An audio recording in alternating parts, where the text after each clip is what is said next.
에베소서 1장 15절에서 19절 사이 말씀을 나가는 중인데 두 번째 시간 더 말씀을 나갑니다.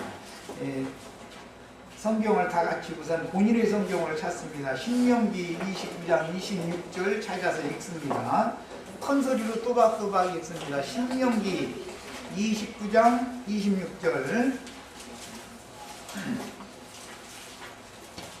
자, 신명기 29장 26절 찾으셨죠? 읽습니다.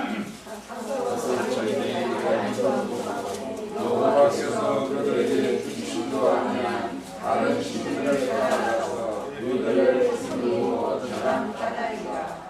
다른 신들을 따라가서 절했기 때문에 하나님의 심판을 피할 수 없는 얘기가 나왔어요. 예레미야 10장 11절을 읽겠습니다. 예레미야서 10장 11절.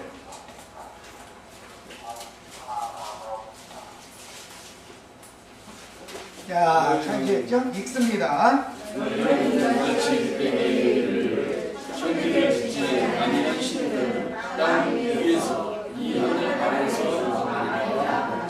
자, 천지를 짓지 아니한 신들. 자, 태초에 하나님이 천지를 창조하셨죠? 그 창조자를 예수님이 하늘에 계신 내 아버지 하신 거예요. 지금 바울 사도가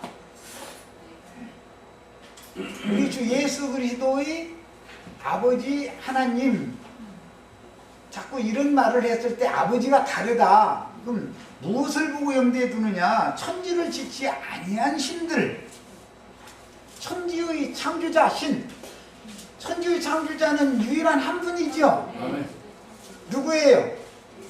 예수 그리스도예요. 자, 천지를 짓지 아니한 신들이 있는데 그 신들은 세상 잡신들이란 말이에요.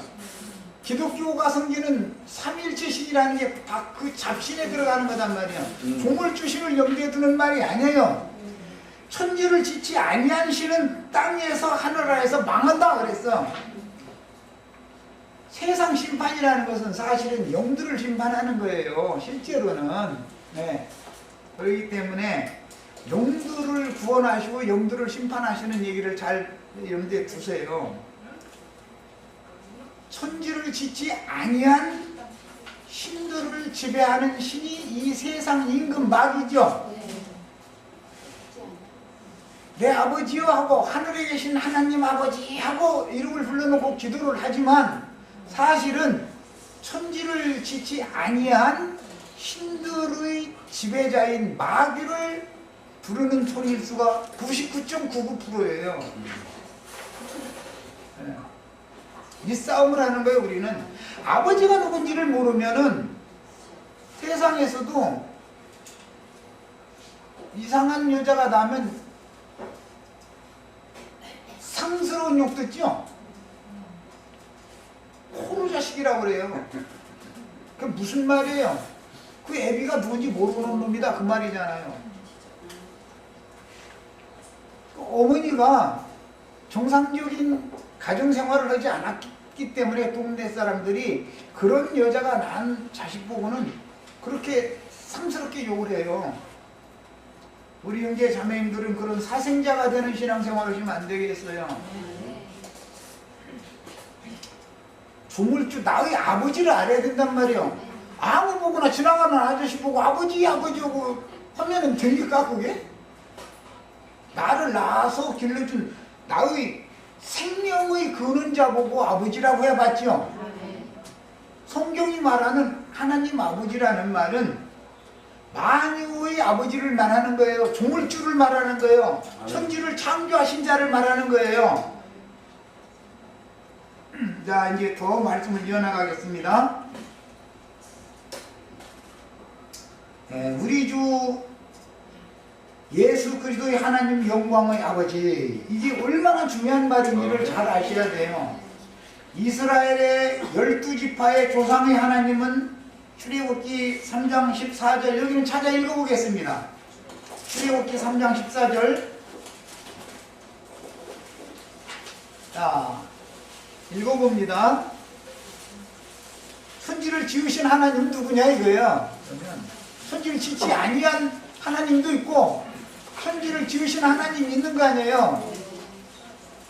자, 출애굽기 3장 14절 읽습니다. 하나님이 모세에게 이르시되 나는 스스로 인자하리라. 또 이르시되 너는 이스라엘 자손에게 이같이 이르기를 스스로 인자가 나를 너에게 보내셨다. 자, 이스라엘 민족의 조상의 하나님은 누구라고요? 스스로 있는 자예요. 피조물이 아니고, 피조물은 스스로 있는 자가 아니죠. 조물주와 피조물의 관계가 정립되지 않으면 다른 신을 믿을 수가 있다 이거예요. 다른 신을 스스로 또 우상이 될 수가 있죠.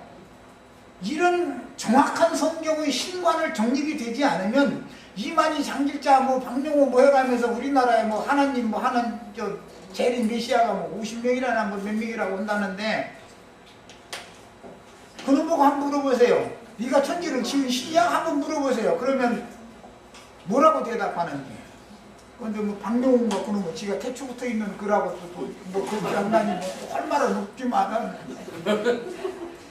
이게 인간들이 이 사람을 자꾸 추종해 주다 보면은 별 못 듣는 소리가 없어. 끌고 가다 결국 거기까지 가는 거예요. 이제 더 이상은 못 가잖아. 저는 그런 것은 그냥 쉽게 구분할 때 성경을 아는 사람이면 아버지가 누군지를 알면 금방 구분이 되잖아요. 박명호가 태초부터 있는 거라고 그러면은 나는 이 미친놈아 네가 내 아버지요? 나는 당장 그럴 거예요. 진리를 모르면 무지하면 그런 사람들이 큰 소리에 그냥 다 그럴싸한 소리를 하면 아멘하고 나중 걸고 난리 나는 거예요.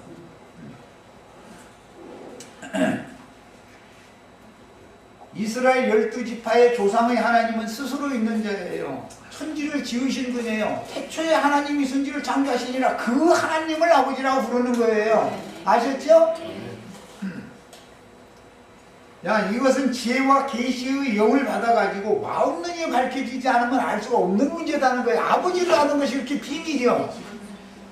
요한복음에 보면 마태복음에부터 나오는 말인데 유일하신 참 하나님과 그의 보내신 자 예수 그리스도를 알려면 하나님 아버지와 그의 보내신 자 예수 그리스도께서 기뻐하시는 자에게 계시하여 주지 않으면 아버지가 누군지 알 수 없다 이랬죠.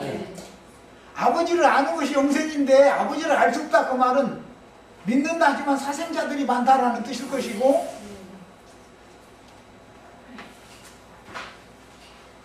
조물주에 대한 인식이 없다라는 말이란 말이에요.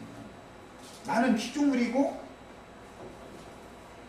태초부터 스스로 계신 자 그분은 창조자다. 이 관계 정립이 안 되면 신앙생활을 수십 년을 했어도 다 소용없는 그런 거단 말이에요.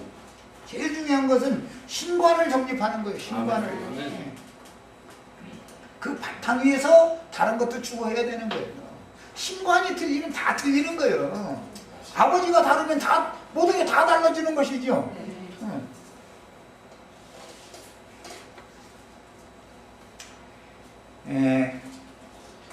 그러면 이제 지혜와 계시의 영을 받아야 된다 그랬는데 고린도전서 1장 24절에 보면 오직 부르심을 받은 자들에게는 유대인이나 헬라인이나 그리스도는 하나님의 능력이요 하나님의 지혜이라 그랬어요. 하나님의 능력, 창조 능력은 그리스도였죠. 우주 만물을 창조해서 경영하는 지혜가 바로 그리스도단 말이에요. 그 능력과 그 지혜를 받아야 되는 거예요. 네. 우리 형제자매들도 다 이런 은혜가 있기를 바라요. 자문서에서 보겠습니다. 8장 22절로 36절을 인용했는데 같이 읽습니다. 여호와께서 그 조화의 시작, 이것은 창세기 1장 1절을 염두에 두고 하는 말이에요. 곧 태초에 일하시기 전에 뭔 일을 했어요? 천지를 창조하는 일을 하셨죠? 이미 그 전에 나를 가지셨으며 이 나는 예수 그리스도 자신을 말하는 예수님을 말하는 거예요. 그건 천지만물을 창조하시기 전에 뭘로 창조했죠? 말씀이 창조하셨죠. 말씀으로 스스로 있는 자께서 창조하셨는데 그 말씀의 지혜와 능력이 바로 그리스도단 말이야. 만세 전부터 태초부터 땅이 생기기부터 전부터 내가 세움을 받았나니. 근데 이거는 원문에서는 왕으로 기름 부음을 받았다 이제 그런 뜻이에요. 아직 바다가 생기지 아니하였고 큰 샘들이 있기 전에 이미 내가 났으며. 이거 스스로 있는 자죠. 독생하신 하나님이라고 표현됐어요. 출애굽기 3장 14절은 이스라엘의 조상의 하나님은 스스로 있는 자다 이렇게 돼 있죠. 그런데 스스로 있는 자라는 말을 신약 요한복음에서는 독생하신 하나님이 나타내셨느니라. 독생하셨다 이렇게 번역을 해놨어요. 스스로 났다고요. 스스로 있는 존재다. 스스로 난 자. 이미 내가 났으며 그랬어요. 이게 스스로 난 자, 스스로 난 독생하신 하나님. 그러니까 예수 그리스도가 독생하신 하나님이란 말이에요. 다만 그 말씀이 육신이 되어 사람의 모양으로 오셨죠. 예수라는 이름이 붙여지면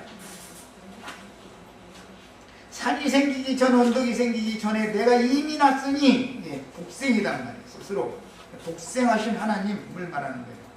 하나님이 아직 땅도 들도 세상 진토의 근원도 짓지 아니하였을 때라. 그가 하늘을 지으시며 궁창을 해면에 두르실 때 내가 거기 있었고 모든 있었고 있으라 하는 건 빛이 있으라 하면 그 빛이 하나님이죠. 하나님 빛이시니라 그러잖아요. 그 빛이 누구예요? 예수님이 오셔서 나는 세상의 빛으로 왔다. 내가 생명의 빛이다. 나는 참 빛이다. 예수님이 내가 빛이다 그랬죠. 말씀이 빛이에요. 하나님 빛이라고 그러잖아요. 하나님은 빛이다 그래요. 예수 그리스도가 빛이다 그래요. 빛이 있으면 모든 혼돈과 어둠이 다 물러가고 정리가 딱 되는 거예요. 제자리에 탁탁탁탁. 예. 그렇게 하는 것을 세워진다 그래요. 이제 교회를 세운다 할 때 그런 뜻이에요. 제자리에 딱 각자의 은사와 분량에 맞춰서 교회에 자기가 들어갈 자리가 있단 말이에요. 위치가 있는 거예요. 대한민국 국민들도 다 사람들이 아무 의식 없이 살아서 그러지 정해진 지위와 신분과 위치가 다 있죠. 대통령은 대통령의 지위와 위치가 있잖아요. 우리 각자는 각자의 지위와 위치가 있어요. 가정도 남편은 남편의 지위와 위치가 있어요. 아내는 아내의 지위와 위치가 있어요. 자녀손들은 위치와 지위가 있어요. 손자가 공부를 많이 해서 박사님이고 할아버지는 초등학교도 못 나왔어도 돈에 있어서는 누가 위에 위치가? 할아버지가 위에 함부로 못해. 왜? 생명의 질서에 따르는 것이니까. 하나님은 질서의 하나님이야. 무엇로 질서를 세우느냐? 생명의 권위로 생명력으로 세운단 말이야. 교회는 이렇게 세워지는 거예요. 무슨 신학교를 졸업했으니까 자기는 높은 무슨 가르치는 어떤 위치에 있으면 높은 사람이다. 이것은 교회가 뭔지를 모르는 무식한 사람이 하는 소리인 거예요. 하나님은 사람의 손으로 지은 전에 거하셔요? 아니죠. 하나님은 교회를 신이 세우시죠. 사람이 세우는 게 아니에요. 교회라는 것은 건축자는 예수 그리스도가 세우는 거예요. 주님이 세우시는 거예요. 이런 교회를 주고해야 된단 말이야. 그 말은 무슨 뜻이야? 질서정연하게 어떤 형제 아래는 누가, 그 형제 아래는 누가, 이걸 체계적으로 하나님이 쫙 세운단 말이야. 네. 이것은 교회 생활을 통해서 배우는 거예요. 이제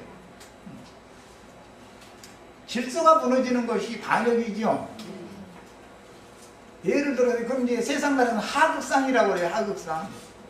전화무게라는 자가 최규하 씨가 대통령 유고시에 국무총리 했었기 때문에 법적으로 대통령이잖아요.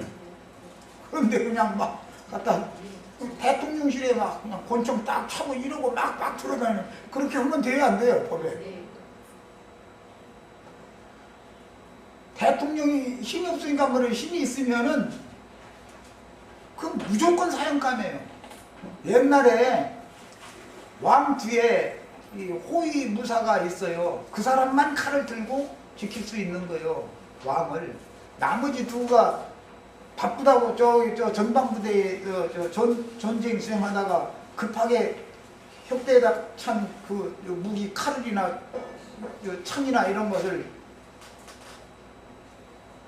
왕 앞에 보관소에다가 맡겨놓지 않고 왕 앞에 딱 가져갔다 그러면 그냥 그 자리에서 죽이는 거예요. 그럼 그런 거 보고, 그런 경우를 보고 뭐라고 하극상이라고 그래요, 하극상. 그게 반역이다 이거예요. 그런데 세상 나라에서는 불의불법하기 때문에 힘이, 세력의 신이 세상에선 통하기 때문에 질서를 잡는 하나님의 권세가, 생명력이 힘을, 권위를 발휘하는 게 아니고 세력의 신이 권세를 갖는 거예요. 예, 천민들은 정권을 잡을 수는 없으니까 돈이나 많이 벌으면 돈이 힘이지 이제 이래요. 세상에 살다 보면 돈이 힘이죠. 돈 있는 사람은 자연히 힘이 들어가. 말을 하는데도 좀 힘차고 꿀리지를 않고 당당하고. 왜? 그게 받쳐주는 것이 있다는 것이죠. 그런데 우리 형제자매님들 만나갖고는 안 통해 그게. 그게 형제자매님들 만나서는 그게 안 통해. 세상 사람들 앞에서는 그게 뭐 폼을 잡는다거나 그게 목에다 힘도 주고 가슴에다 이렇게 어깨에 힘도 주고 이제 이렇게 하는데 힘 좀 빼, 힘 좀 빼. 왜 그래? 그러면 그건 진리의 말씀을 몇 마디 전해주면은 돈 가지고 헛떡대려고 하는 사람 침침만 당한다고. 안 통하는 것이거든, 우리들한테는. 이것이 생명의 권위란 말이야. 그게 사람이 아무리 좋은 말, 사람을 막 울리고 웃기고 다 해도 내가 너에게 가서 너희가 하는 하도 말쟁이들이 많이 떠들어댔다니까 내가 가서 너희 말을 알아볼 게 아니라 너희한테 가면 내가 능력을 알아보겠다. 그 능력이라는 게 뭐냐? 생명의 권위가 얼만큼 주어졌는데 그걸 알아보나고 말이야. 그게 하나님 나라의 통치다 이거예요. 하나님 나라는 생명으로 다스리는 거예요. 생명 안에서 왕노로 산다 그러잖아. 그래서 로마서 8장에 보면 그렇게 돼. 생명 안에서 왕노로 다스리구나. 우리들이 다 이런 높은 생명은 낮은 생명을 지배하게 돼 있어요. 당연히 그렇게 돼 있는 거예요. 다 그렇게 다스릴 수 있는 그 생명의 권위를 다 받으시길 바랍니다. 자, 더 이어나가겠습니다. 30절 내가 그 곁에 있어 창조자가 되어 날마다 그의 기뻐하실 바가 되었습니다. 이 창조자, 이 천지를 짓지 아니한 신과 이 창조자를 대비하는 것이 아버지라는 명칭을 딱 부르면 이것을 염두에 두셔야 돼. 아, 창조자이신 예수님과 천지를 짓지 아니한 신들을 대비한단 말이에요. 성경에서 아버지라는 말을 할 때는. 그 다음에 이제 저 아래로 이제 그 32절로 보겠습니다. 아들들아 이제 내게 들으라. 내 도를 지키는 자는, 내 도라는 것이 이제 히브리서에서는 믿음의 도, 뭐 구원의 도, 생명의 도, 뭐 이런 도라는 말이 많이 나왔는데, 도라는 것은 길이라는 말이지만 하늘 아버지의 영광 앞에 나아가는 길이다. 이런 거, 그런 길 보고는 생명길이다 그러죠. 그 예수님이 새롭고 산 길을 열어주셨다 이렇게 표현이 됐어요. 그 다음에 도를 지킨다라는 것은 33절 훈계를 들어서 지혜를 얻는 것이다. 설명이 나와 있죠. 그것을 버리지 말라. 무엇을 버리지 말라는 거예요? 지혜를. 하나님의 지혜이신 그리스도를 버리지 말라. 하나님의 지혜자이신 그리스도가 창조자단 말이에요. 하나님은 말씀인데 말씀 속에 있는 모든 말씀을 응하게 하고 이룰 수 있는 그 지혜는 그리스도다 이 말이에요. 그 다음에 누구든지 내게 들으며, 여기 내게라는 건 예수 그리스도께 들어라라는 말이에요. 이때 당시는 잠언서를 쓴 사람이 예루살렘 왕 솔로몬에게 쓴 건데, 살렘 왕 솔로몬은 원래 멜기세덱에 대한 예표의 사람인 것이고, 그 멜기세덱이 예수님이잖아요. 그러니까 알고 보면 역사상에 예루살렘 왕 솔로몬은 예수님에 대한 예표의 사람일 뿐인 것이지, 솔로몬이 하나님의 모든 지혜를, 진짜 지혜로웠다는 거잖아요, 솔로몬이. 그래서 솔로몬 입으로 나온 지혜의 말을 들어보려고 저기 아프리카에 스바라고 하는 나라의 여왕이 그 말 들어보러 왔다는 거잖아요. 우리들도 다 진짜 스바의 왕들이, 여왕들이 되셔가지고 지혜자이신 그리스도의 말씀을 들어서 그 훈계를 받으면 지혜와 계시의 영이 임하게 되고 눈이 밝아지게 돼 있단 말이에요. 눈이 밝아지게 돼 있어요. 하나님은 생명의 빛을 통해서 사람 속에 가득한 어둠을 지배하고 물리치고 다스리게 하는 거예요. 뭘로? 빛이 와야 되는 빛이. 이것은 신적 지혜와 계시를 통해서 오는 깨달음을 말하는 것이다 이거예요. 성경에서 빛이라는 말은 하나님의 지혜를 말하는 거예요. 하나님의 지식을 말하는 거예요. 그 사람은 세상에서도 예를 들어서 많이 배운 사람, 그 사람 참 그런 방면에 박드만 이렇게 말하죠. 박사라고 하면 그게 박다라는 말이에요. 그런 방면에서는 아주 넓게 안다, 그런 뜻인데, 어떤 방면에서 아주 밝은 거예요. 그러면 그 방면이 박사지, 그 사람이. 우리는 다 하나님에 대해서 아는 박사들이 다 되셔야 되겠습니다.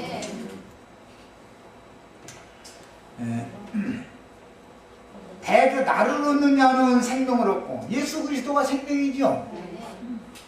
이 생명이 그 아들 안에 있다. 그분은 생명이다. 요한일서에 이렇게 되어 있어요. 여호와께 은총을 얻을 것입니다. 여기서 여호와라는 말은 성경에서는 스스로 계신 자인 말씀을 말하는 거예요. 그러나 하나님의 지혜를 말하는 거예요. 나를 잃는 자는 자기 영혼을 해하는 자라. 나를 미워하는 자는 사망을 사랑하는 자라. 생명을 사랑해야지 사망을 사랑해가지고 안 되겠어요. 생명이신 그리스도와 지금 사망 권세자인 이 세상신 마귀, 어둠의 권세를 대비하는 말이에요. 야, 누가복음 10장 22절 인용하는 말씀 봅니다. 내 아버지께서 모든 것을 내게 주셨으니 아버지 외에는 아들이 누구인지 아는 자가 없고, 예수님을 낳아준 아버지는 안다는 것이죠. 아들과 또 아들의 소원대로 계시를 받는 자 외에는 아버지가 누군지 아는 자가 없다 그랬어요. 다 지금 하나님 아버지시여 하고 다 기도하죠. 당신이 말하는 하나님 아버지가 지금 누구요? 하고 막 물어보세요. 그 하나님 아버지와 그 하나님의 아들 예수님은 금의자 타고 지금 앉아 계시고, 아들의 이름으로 성령을 보내셔가지고 지금 성령이 오셨다고 이렇게 가르칠 거야. 아마 분명히 예수님이 아직 하나님 아버지 한 분의 하나님이 예수님이라고는 안 믿어진 것이죠. 말하자면 실제로는 그게 뭐예요? 우상숭배자들이다 그래요. 천지를 지치 아니한 신들 이렇게 잡혀있는 거예요. 에베소서 이제 나오는 4장 6절입니다. 하나님도 한 분이시니 곧 만유의 아버지시라. 아버지라는 말이 나오면 한 분, 조물주를 말하는 거다. 만물의 지배자, 만유의 주제. 예. 당신이 창조한 분이나 만물의 지배자, 주제가 될 수가 있죠. 그분이 누구냐 이거예요. 유다서에 보면 예수 그리스도는 대주제다고 되어 있잖아요. 주제자가 예수 그리스도라고 되어 있잖아요. 이것이 믿어져야 된다고요. 네. 사도행전 10장 36절 인용한 그 구절을 찾아서 읽어보겠습니다. 사도행전 10장 36절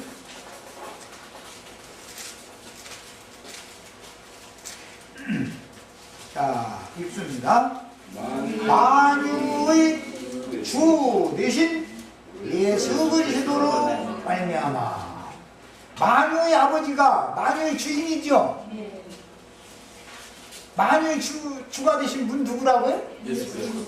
성경에 이렇게 글자로만 봐도 그냥 성경대로 믿으면 되는 거예요. 삼일체라는 사상을 버려버리고 그냥 읽기만 해도 돼. 만물의 근원인 주물주의 말씀 곧 한 분의 하나님인 만유의 아버지는 누구인지를 알려면 반드시 예수 그리스도의 소원대로 계시를 받아야만 알 수 있으며 말씀의 계시가 아니고는 마음 눈이 밝아져야 되는데 계시가 와야 밝아진단 말이야.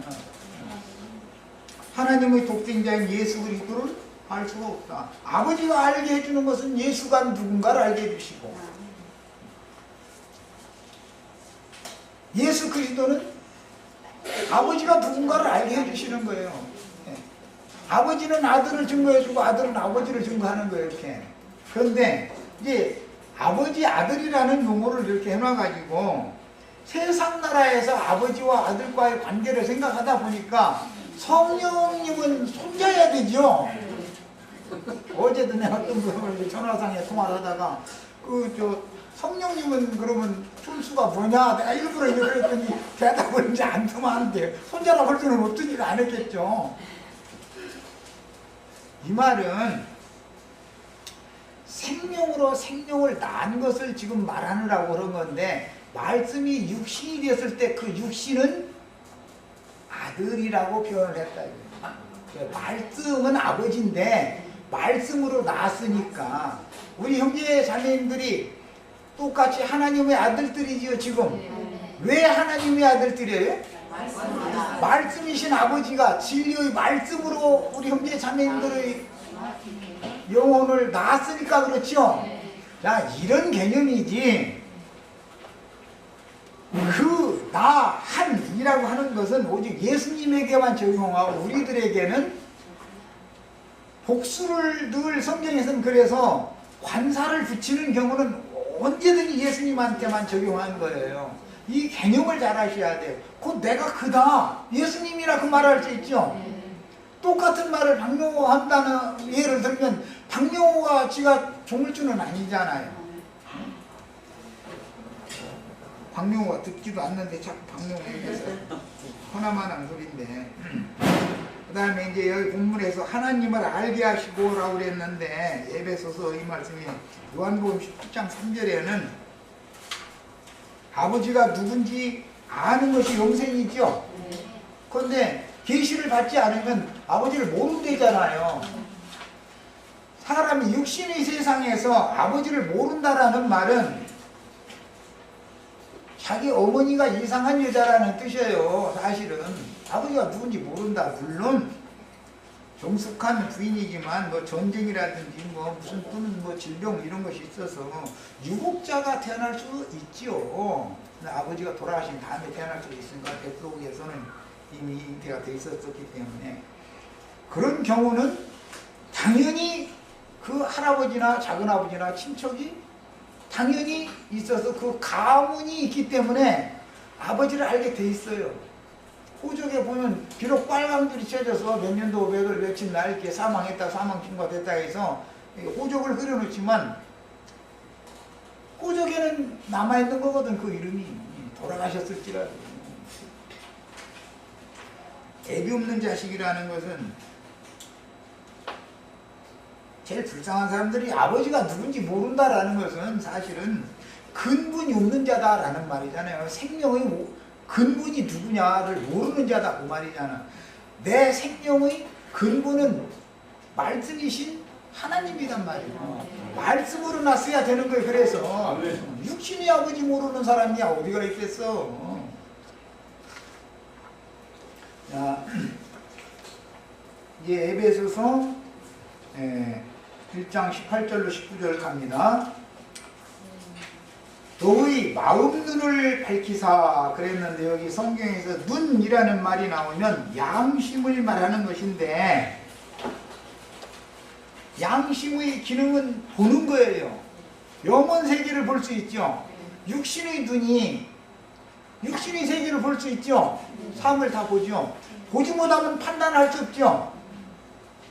봐야 판단을 하잖아요. 봐야 옳고 그른 거, 선하고 악한 거, 모든 거 하나님의 세계에 관한 모든 것들을 알려면 지혜와 계시의 영을 부어주셔서 마음 눈을 밝혀줘야 된단 말이에요. 마음 눈이 밝아진다라고 이게 밝혀진다라는 말은 등잔 심지에다가 불을 붙여놓는 것을 연상하는 원문 표현은 그런 뜻이에요.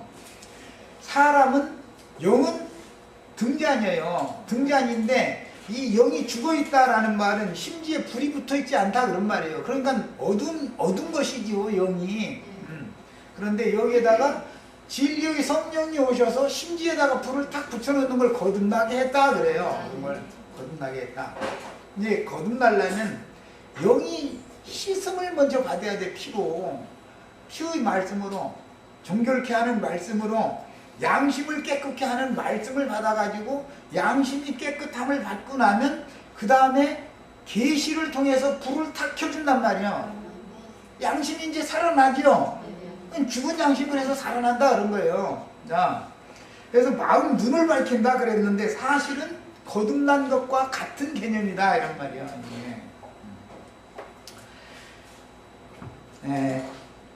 하나님은 빛이시기 때문에 빛의 원천이 되시는 그 빛이 오셔서 핏부림 받은 양심의 심지를 불을 탁 붙여 놓으시면 불이 이제 켜지는 거예요. 그때 살아난 거예요.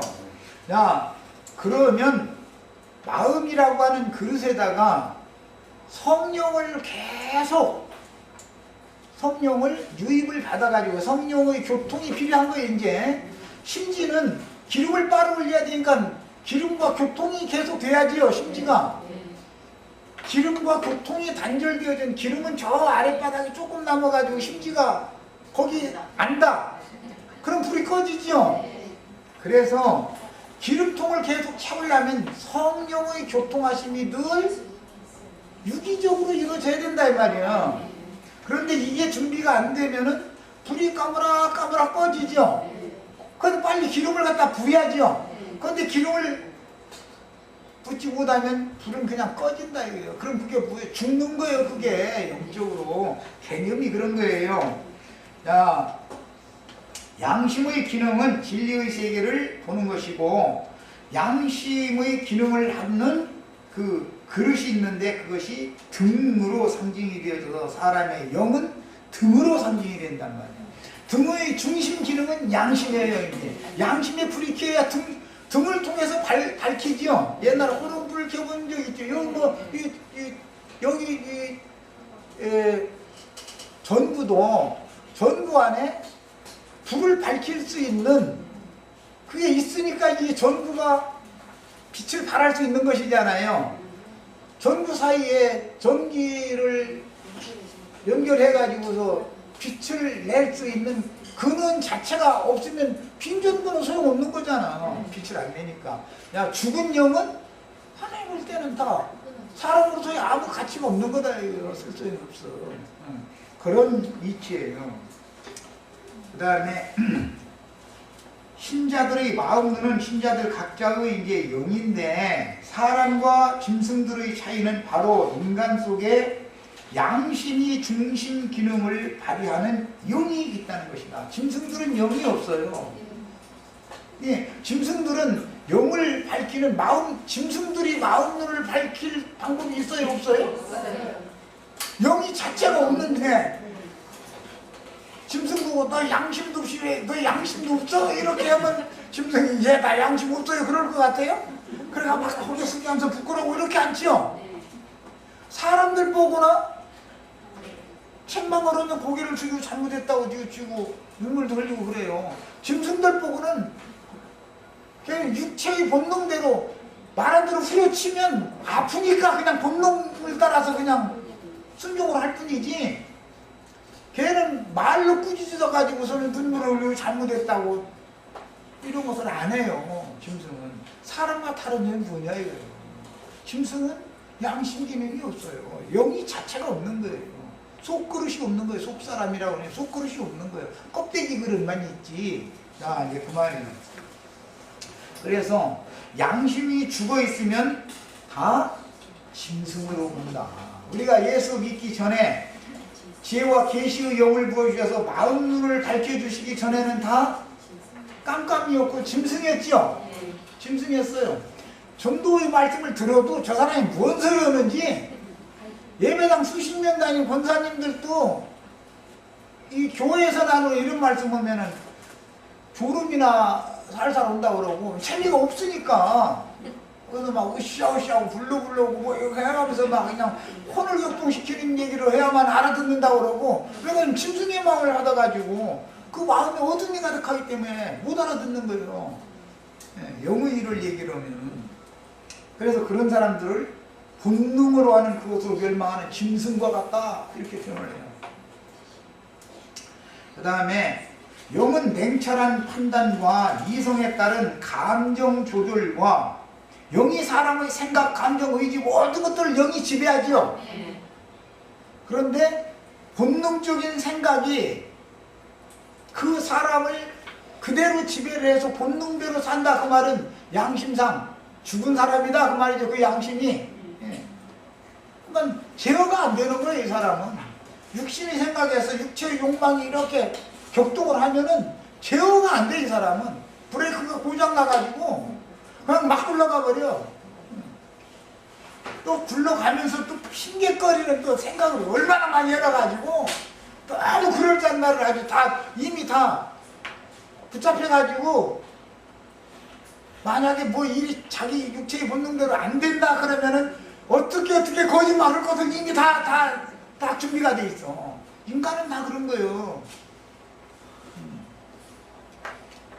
제어가 안 된다 이거예요. 양심이 죽은 인간 다 그래요. 그래서 감정 조절도 안 되고 어둠에 가득하기 때문에 더러운 생각을 밝고 건전하게 해주는 그 양심의 역할이 없으면 그리스도인이 되기 전에 다 풍경이 어두웠고 어둠에 거하였다. 에베소서 4장 18절이나 5장 8절에 이 등이라는 말씀이 계속 나오고 있어요. 그때 너희 총명이 어두웠었다. 지혜와 계시의 영이 임하면 명철해지죠. 밝아지죠. 사람이. 뭐가 밝아지는 거예요? 육신의 눈으로 세상을 보는 것이 밝아지는 게 아니잖아요. 마음의 눈이 밝아지기 때문에 영의 세계에 대해서, 진리에 대해서 증거를 하면은 딱 마음눈이 열려가지고, 아, 내 인생이라는 게 이렇게 허탄하게 살아가는 목적이 아니구나라는 게, 영감이라는 게 오잖아. 영감이라는 게. 그 다음에 누가복음 11장 34절부터 36절 인용한 구절이 있습니다. 누구든지 등불을 켜서, 등이라는 건 영이고 불을 켰다라는 건 양심이 살아났다 그 말이에요. 온 속에나 말 아래 두지 아니하고 등경 위에 두나니, 등경이라는 건 등잔대고 등경이라고 그러죠. 그 안 켜보셔서 잘들 지금 잘 모르시는 것 같아요. 호롱불 켜려는 거 등경이 있어야 그 위에 봐야 되니까. 이는 들어가는 자로 그 빛을 보게 하려 함이라 했는데, 이건 예수님 비유로 하신 말씀이기 때문에 내 자신이 예수님 말씀에 내가 곧 빛이다 그랬으니까, 하나님은 빛이다 그렇게 돼 있죠. 요한 1서 5절에 보면은 하나님은 빛이시라 이렇게 돼 있잖아요. 빛은 예수님 자신이란 말이에요. 그러니까 예수님 내가 곧 빛이다, 내가 참 빛이다 자꾸, 네? 생명의 빛이다 자꾸 이렇게 표현을 했어요. 그건 세상 빛이 아니죠. 그러니까 계시록에서는 생명의 빛으로만 다스리기 때문에 햇빛이나 달빛은 쓸데가 없다 그런 거잖아요. 생명의 빛이 충만한 게 거룩한 성 세루살렘 성이죠. 하나님의 영광이고 충만하단 말이에요. 그런데 에베소서에서는 저 5장 저 뒤에 보면은 거룩하고 흠이 없는 영광스러운 교회를 통해서 하나님의 영광을 받는 거예요. 그러니까 교회가 영광스러운 교회가 되는 거예요. 영광스러운 교회만이 주님이 친히 지으시고 경영할 터가 있는 믿음의 터를 말하는 거예요. 터가 있는 하나님의 집이다 이거예요. 영광스러운 우리는 그러니까 세속교회를 회복시켜서 영광스러운 교회를 세우는 사명을 우리가 지금 맡은 거예요.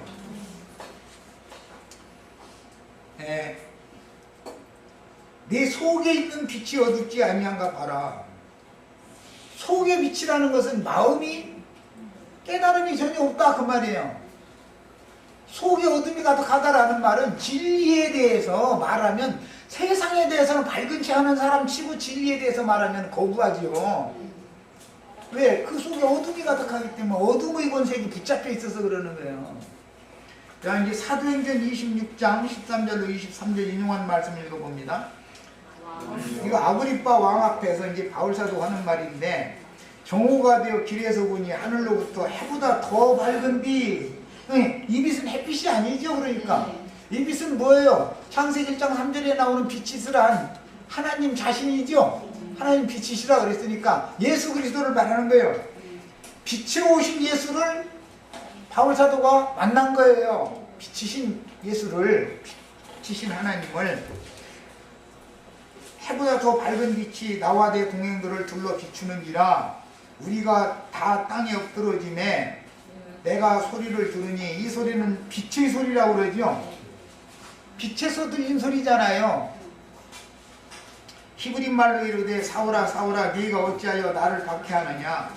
가시채를 짓밟지나이가 네게 고생이니라. 지금 주의 이름을 부르는 자를 결박할 권세를 받아가지고 열정을 내고 지금 다메섹으로 가고 있는데, 그게 지금 가시채 뒷발질 하는 짓이라는 거잖아요. 이것은 양심 기능인 생명의 빛, 참빛이 영을 통해서, 등을 통해서 마음을 밝혀주는 거예요. 그러니까 사람의 심령은 마음의 창이죠. 거울이죠. 사람의 양심이라는 것은 그 거울 속에서 볼 수 있는, 등을 통해서 마음에 반사되어진 빛의 원천은 사람의 양심에 있다. 이거 살리심을 받은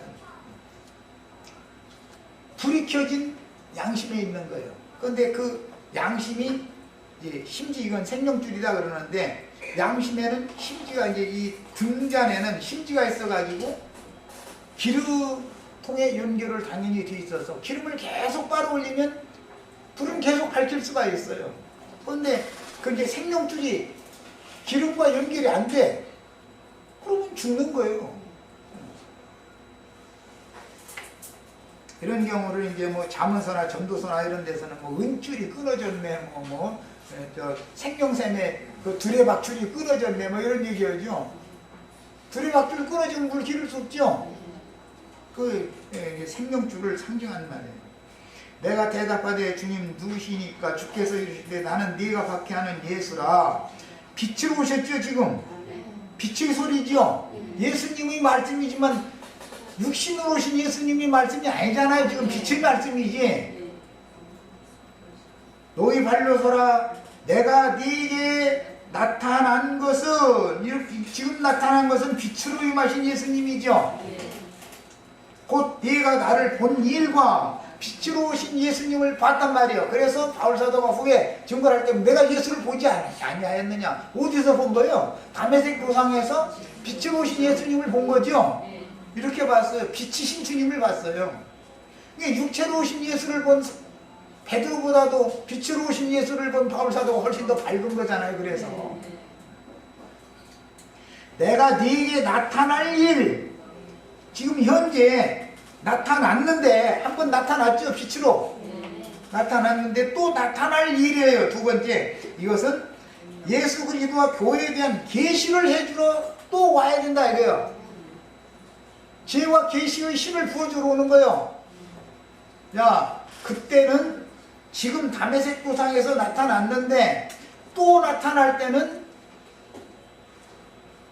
그 아나니아라고 하는 주의 제자에게 안수를 받을 때 비늘이 떨어지면서 이제 밝게 보게 됐죠. 그때 그게 지혜와 계시의 신이 임하니까 비늘 떨어뜨려주려 또 나타나는 일에 대해서 그 비늘이 딱 떨어진 다음에 즉시 나가서 이제 전불자가 되었죠. 자, 우리 형제 자매님들에게도 주님이 오시는 데는 반드시 두 단계로 와요. 한 번은 생명을 주러 오셔요. 생명을 주러. 한 번은 능력을 덧입히러 오시는 거예요. 이렇게. 그리고 인제사 완전히 생명을 얻은 사람은 심지어 불이 켜져서 속이 밝아졌을지라도 아직 능력과 권위가 나타나지 않는 거예요. 두 번째 오셔서 또 나타내셔야 돼. 이거는 계시가 필요하다. 이거 그리스도와 교회에 대해서 아나니아의 안수를 받을 때 그러면 주의 이름을 부르는 자들이 곧 그들 속에 주님이 계신다는 뜻이네? 예수님을 핍박한 적은 없잖아요. 바울이라는 사람이, 사울이라는 사람이. 그런데 네가 왜 나를 핍박하느냐 그랬죠. 누구를 핍박했는데? 주의 이름을 부르는 자들을 지금 핍박한 거잖아요. 여기에서 그리스도가 생명의 빛이 되어져 가지고 믿는 이들 참 제자들이 속에 들어오셔서 그들과 함께 살아계시구나라는 것을 그때 딱 깨달았단 말이에요. 그것이 비늘로 가리고 있었던 것이죠. 이게 도대체 이해가 안 돼가지고 뭔 일인가 했는데 아나니아가 안수를 하니까 딱 깨달아 본 거예요. 지혜와 계시의 영이 온 거예요. 그래서 이제 주님은 참 제자들에게 믿는 이들에게 이미 재림하셔서 임마누엘 하나님으로 함께 계신 거 현재적으로 그렇게 주님이 빛으로 구속을 이루시고 살려주는 영이 되어져 가지고 빛이 되어져 가지고 오셔서 형제 자매님들 심령을 살리신 다음에 성령의 충만으로 그분의 영광을 현재적으로 나타내는 신자들이 모여서 모임 생활하는 것이 영광스러운 교회다 이 말이에요. 그거는 햇빛과 달빛이 교회의 질이 교회의 통치라는 생명으로 다스리는 것이기 때문에 햇빛이나 달빛이 쓸데없죠. 세상 지식적인 필요 없어요. 세상 재물도 필요 없고 하나님의 말씀의 빛만이 교회의 질서를 딱 세우고 체계를 교회를 스스로 세우는 거예요. 그래서 주님은 사람의 손으로 지은 신전에 거하시는 것이 아니라 당신의 손으로 친히 지으신 전에나 거하시는 것이다. 형제 자매님들이 이 전을 건축하는 같은 동역자 건축자들이 다 되시는 거예요. 이것이 바울 사도가 두 번 나타난 주님을 만난 체험이에요. 여기까지 해서 마칩니다.